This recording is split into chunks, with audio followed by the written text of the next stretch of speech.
Today's devotion comes from 1 Samuel chapter 17, verses 32 to 40. David said to Saul, "Let no man's heart fail on account of him. Your servant will go and fight with this Philistine." Then Saul said to David, "You are not able to go against this Philistine to fight with him, for you are but a youth, while he has been a warrior from his youth." But David said to Saul, "Your servant was tending his father's sheep when a lion or a bear came and took a lamb from the flock. I went out after him and attacked him and rescued it from his mouth.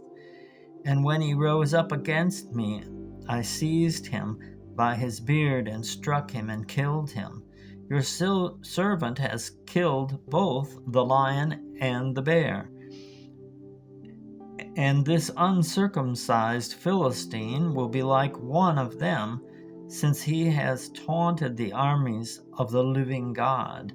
And David said, "The Lord, who delivered me from the paw of the lion and from the paw of the bear, he will deliver me from the hand of this Philistine."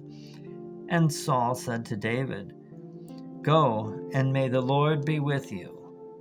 Then Saul clothed David with his garments and put bronze helmet on his head, and he clothed him with armor. David girded his sword over his armor and tried to walk, for he had not tested them. So David said to Saul, "I cannot go with these, for I have not tested them."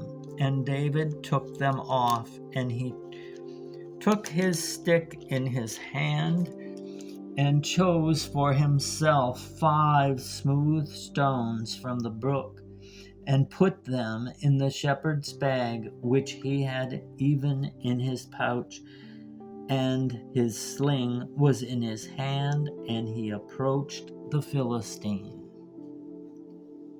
Do you have a Goliath standing in your way? Are there people telling you it is something you cannot defeat? David put his trust in God and in the things God provided, things that he knew well and he could trust.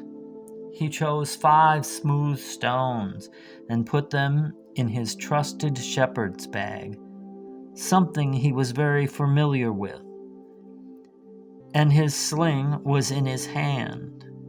He didn't try to fight Goliath with things he was not familiar with. We need to be familiar with the things we need to fight our Goliaths with. Dig into God's Word today and know what God has promised you, and your Goliaths won't have a chance.